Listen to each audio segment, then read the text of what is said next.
राधे कृष्ण दोस्तों।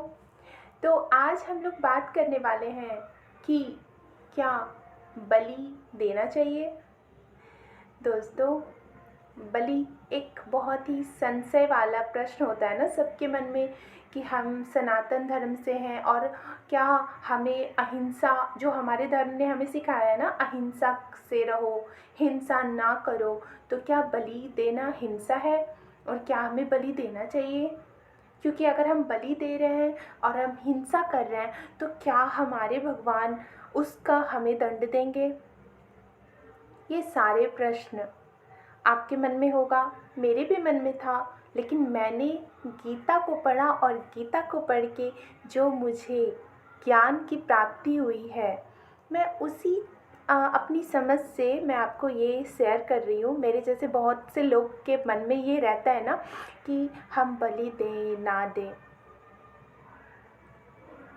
तो दोस्तों, बलि नहीं देना चाहिए, क्योंकि कोई भी देवी देवता एक पशु के बलि से प्रसन्न नहीं हो सकते। ठीक है दोस्तों, लेकिन बलि देना भी चाहिए। अब यहाँ पे ये प्रश्न आता है कि बलि देना भी चाहिए, नहीं भी देना चाहिए, तो करे क्या? तो दोस्तों, गीता जब आप पढ़ेंगे ना तो आपको पता चलेगा सच्चाई क्या है। तो सच्चाई ये है कि भगवान ने कहा है कि बलि नहीं देना चाहिए, लेकिन जो हमारी काली माँ है ना, उनको बलि चढ़ाया जाता है और उनको बलि देना अनिवार्य है, क्योंकि वो उनकी शक्तियाँ हैं और अगर उनको बलि ना दिया जाए तो उनकी शक्तियाँ छीन हो जाएगी, इसलिए बलि तो देना ही चाहिए।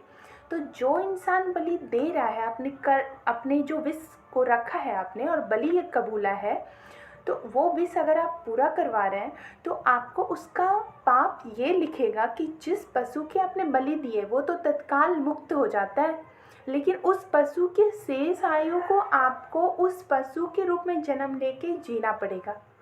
ठीक है, तो इसलिए ऐसा कहा जाता है कि ये ना करें, लेकिन अगर आप कर रहे हैं तो उससे देवी देवताओं की शक्ति जरूर बढ़ती है, माँ काली की शक्ति जरूर बढ़ती है, ये बिल्कुल सत्य है, इसीलिए तो परंपरा में है।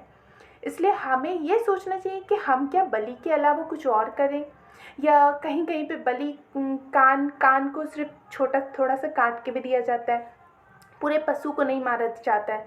या बलि में हम नींबू का बलि भी चढ़ा सकते हैं, कुछ ऐसे फल का भी बलि चढ़ा सकते हैं, उससे भी शक्तियाँ उतनी ही मिलती है। तो दोस्तों, अगर आपके प्रश्न का सॉल्व अगर हो गया होगा तो दोस्तों, राधे कृष्णा बोलिए और मेरे चैनल को सब्सक्राइब करके ही आगे जाएं। थैंक यू दोस्तों।